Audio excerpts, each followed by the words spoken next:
ایک دو مسئلے نماز عید کے بارے میں۔ امام عصر امام زمان عجب اللہ تعالی صلی اللہ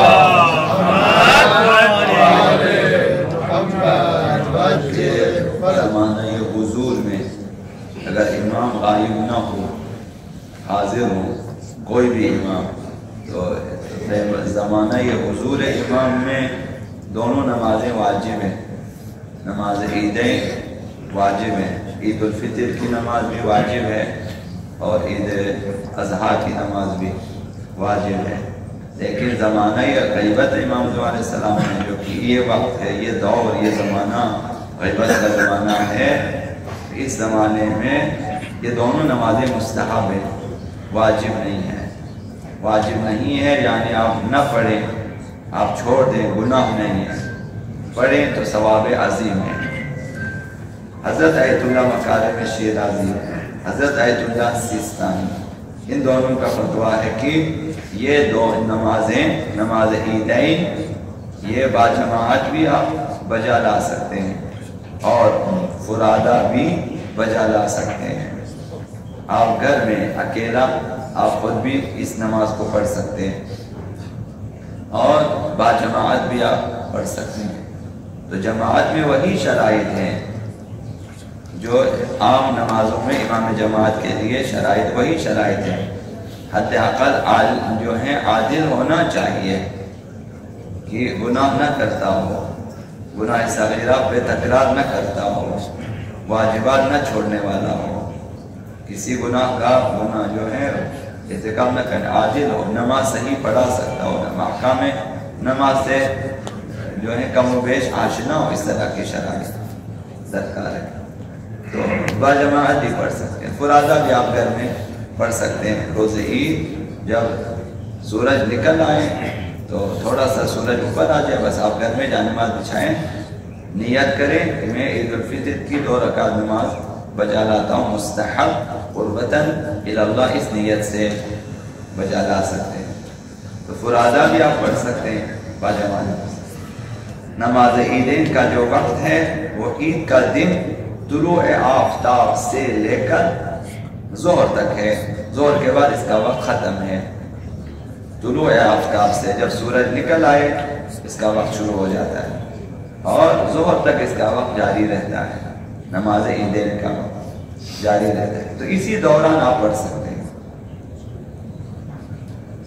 عید قربان کی نماز سورج نکل آنے کے بعد تھوڑا اوپر آ جائے، سورج چڑھ آنے کے بعد پڑھنا مستحب ہے، اور عید الفطر میں مستحب کہ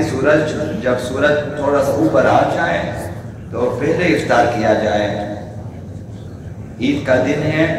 تو آپ کچھ کھا لیں، پہلے خرما مثلا گرم پانی سے، دودھ سے، مثلا کسی اچھی جس چیز آپ افطار کرتے ہیں افطار کریں آپ، اور اس کے بعد فطرہ نکالیں۔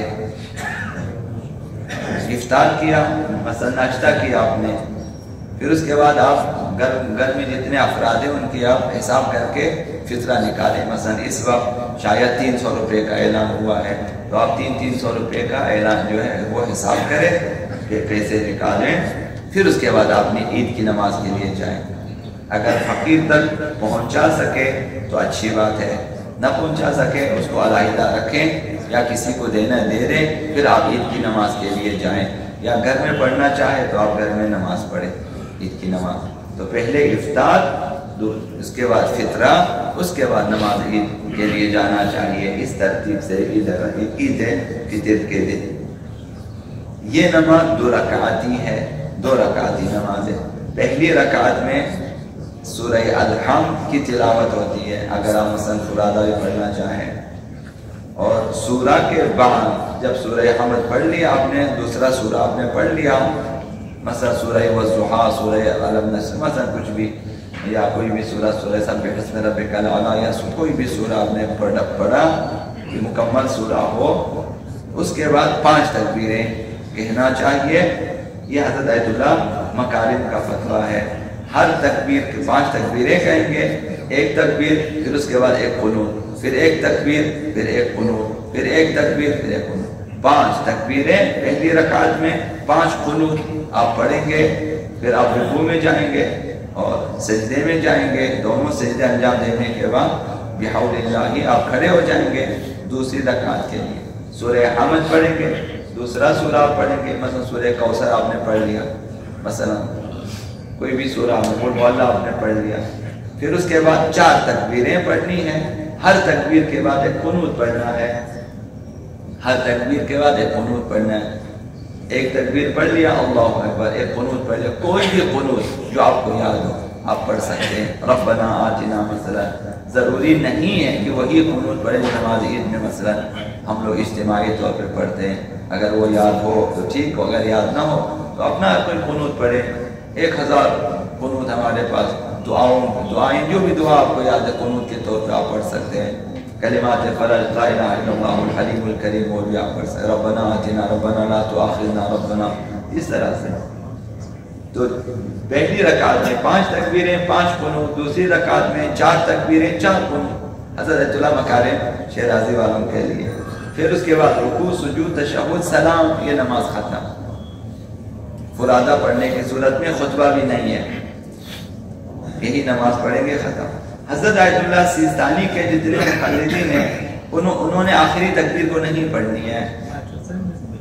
آخری تکبیر کو پڑھنا ہے، قنوت نہیں پڑھنا، آخری قنوت کو نہیں پڑھنا، یہ فرق ہے کہ پہلی رکعت میں حمد و سورہ کے بعد 3 واجب ہے ان کے ہاں، آیت اللہ مکاتین 3 تکبیروں میں آپ کی نماز پوری ہو جاتی ہے۔ حضرت آیت اللہ سیستانی کا مقلد ہے، پہلی رکعت میں حمد و سورہ کے بعد 3 تکبیر اور بیچ میں 2 قنوت ہے، اور دوسرے میں بھی 3 تکبیریں ہیں، بیچ میں 2 قنوت ہے، اس کے بعد رکوع سجود ہے، یہ مکمل ہو جائے۔ لیکن بہتر ہے کہ 5 تکبیریں پڑھیں، 5ویں تکبیر کے بعد جو ہے قنوت نہ پڑھے، یہی فرق ہے۔ پہلی رکعت میں 5ویں تکبیر کے بعد قنوت نہ پڑھے، قنوت نہیں ہے، نہیں پڑھنا چاہیے، آپ جماعت میں پڑھتے وہ لوگ پڑھیں، آپ بیٹھے رہے، آپ قنوت نہ پڑھیں۔ اور پھر رکوع کے لیے بھی تکبیر واجب ہے حضرت آیت اللہ سیستانی کے مقلدین کے لیے، 5 تکبیریں وہ نماز کی ہو گئی، پھر رکوع کے لیے ایک اور تکبیر پڑھ کر آپ نے جانا ہے رکوع میں، پہلی رکعت میں 5 تکبیروں کے بعد 5ویں تکبیر کے بعد قنوت نہ پڑھیں، ایک اور تکبیر پڑھیں گے رکوع میں جانے کے لیے،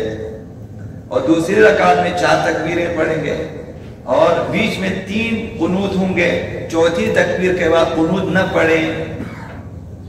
اگر باجماعت بیٹھے رہتا ہے وہ قنوت ختم کرے پھر رکوع میں جاتے ہوئے ایک تکبیر پڑھ جائیں، فرادہ پڑھیں تو چوتھی تکبیر کے بعد ایک اور تکبیر پڑھیں اور رکوع میں جائیں، تشہد سلام اور نماز یہیں پہ ختم ہو جائے گی، یہی فرق ہے۔ حضرت آیت اللہ سیستانی والے آخری قنوت کو نہ پڑھیں ایک، اور رکوع میں جانے کے لیے ایک اور تکبیر پڑھنا بھی ضروری ہے، تو یہی یاد رکھنا ہے۔ آقا امام باقر علیہ السلام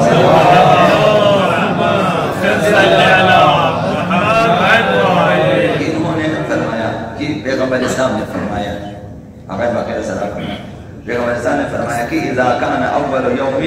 من شوال، جب اول شوال عید الفطر کا دن اول شوال ہو جاتا ہے، نادى مناد، تو خدا متعال کی طرف سے بإذن پروردگار ایک منادی آتا ہے روزہ داروں کے لیے، ندا دے دیتا ہے کہ ایھا المؤمنون اغدوا الی جوائزکم، اے مومنوں آ جاؤ اب اپنی پاداش اپنی اجر و ثواب کے لیے آ جاؤ، یہ ندا ہوتی ہے خدا متعال کی طرف سے کہ 1 مہینہ روزہ رکھا ہے اب آ جاؤ اپنی پاداش لے لو، یہ ندا ہوتی ہے۔ تو فرشتے آپ کے لیے پاداش لکھ دیتے ہیں کہ عبادات ماہ مبارک رمضان، جس میں قراءت قرآن ہے، جس میں نمازیں ہیں، جس میں روزے ہیں، جس میں دعائیں ہیں، اس سے جو کچھ بھی کیا، منادی کی ندا ہوتی ہے کہ آپ اپنے جائزے اپنے انعامات اپنے ثواب لیں۔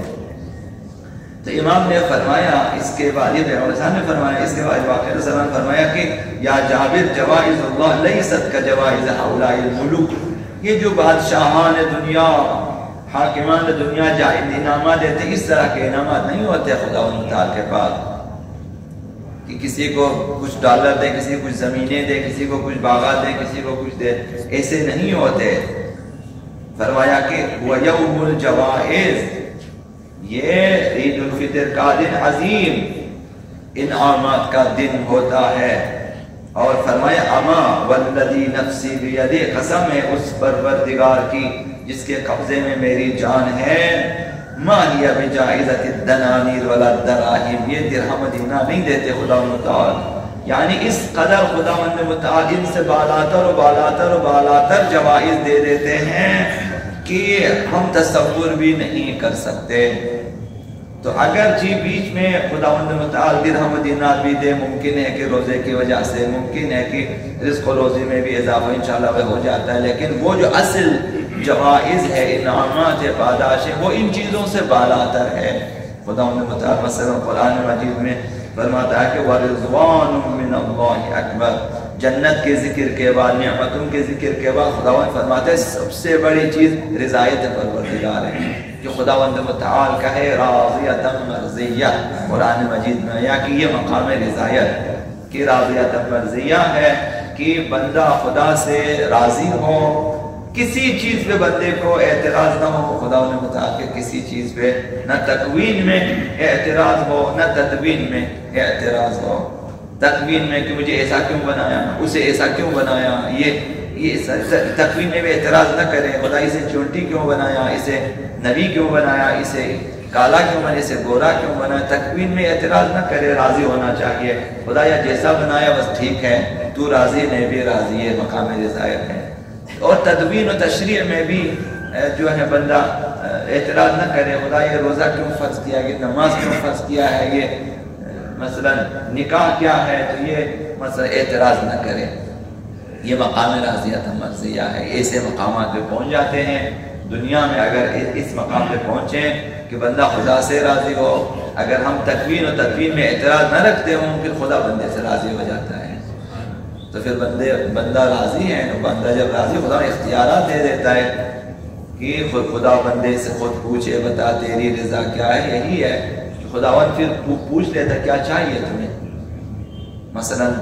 حدیث میں آیا ہے کہ جنت کے 8 دروازے کھول دیا تھا، جس سے چاہے چلے جائیں، تمہاری مرضی ہے، کس جنت میں جانا چاہتے ہو تمہاری مرضی ہے۔ خدا بندے سے خود پوچھے بتا تیری رضا کیا ہے، تو بندے سے پوچھ لیتا خدا متعال۔ آپ نے دعا کی خدا مجھے یہ، خداوند تقدیر میں لکھ دیتا ہے کہ یہ چاہیے میرے بندے کو۔ تو راضیت مرضیہ یہ بہت مقام اولیاء الہی ہے، مقام آقا عبداللہ حسین، اور مقام مثلا راضیت مرضیہ یا ایتها النفس المطمئنہ، یہ منزل ہے۔ تو انشاءاللہ راضی یہ چیز ہے۔ تو فرمایا کہ جو ہے جائزیں اس سے بالاتر ہیں، بقول حضرت آیت اللہ جوادی کہ وہ اوپر والی جنت ہوتی ہے، نچلی جنتیں نہیں ہوتی ہے۔ نچلی جنت دسترخوان والی جنت ہے، اس میں کھانا پینا سب کچھ ہے ان کے بقول، کہ وہاں سارے پاگل اور سارے بچے وہاں بیٹھے ہوتے ہیں، چونکہ مرفوع القلم ان کا حساب کتاب نہیں، خدا ہم سب کو جنت بھیج دیتے ہیں جاؤ کھاؤ پیو۔ ہم بھی اگر وہیں پہنچے ہیں تو یہ کون سا، یہاں دنیا میں ہم ان کے مقام پہ پسند نہیں کرتے، ادھر بھی خداوند کہتے ہیں اس سے بالاتر مقام، مقام انبیاء، مقام اولیاء۔ وَأَسْأَلُهُ أَن يُبَلِّغَنِ الْمَقَامَ الْمَحْمُودِ، مقام محمود وہ مقام، یہ نیچی جنت نہیں ہے، پسندیدہ جائے گاہ ہے، وہاں پہ انبیاء ہوتے ہیں، شہداء ہوتے ہیں، بڑے بڑے اولیاء الہی ہوتے ہیں، مقام راضیۃ مرضیہ ادھر ہے۔ تو خدا متعال انشاءاللہ العزیز اگر ہم خدا متعال کے تکوین و تدوین و تشریح پہ اعتراض نہ کریں تو مقام رضایت حاصل ہو جائے گی، کہ ان جنتوں سے اٹھا کے اوپر جائیں گے۔ وہاں سے آپ دیکھیں گے وہ سارے کھا رہے ہیں، پی رہے ہیں، کوئی شربت پی رہے ہیں، تو کوئی کھانا کھا رہے ہیں، کوئی جنت میں کوئی حوروں کے ساتھ لگے ہوئے، کوئی اس طرح سے، یہ چھوٹی جنت ہے۔ بڑی جنت محضر پروردگار ہے، بقول حضرت آیت اللہ جوادی کی فی مقعد صدق عند ملیک مقتدر، بارگاہ خدا میں آپ کو بٹھا دیا جاتا ہے، وہ الگ بارگاہ ہوتی ہے، فی مقعد صدق، سچائی کی جائیگاہ میں، عند ملیک مقتدر، خدا بند صاحب اقتدار کے بعد۔ وہاں انبیاء پیغمبر ائمہ اطہار نے فرمایا کہ اگر مثلا یہ اطاعت کریں، یہ بات کے لیے فرمایا کہ تم ہماری جائیگاہ میں ہوں گے، ہم تمہیں اپنے ساتھ بالا ترین اعلیٰ علیین میں بٹھائیں گے۔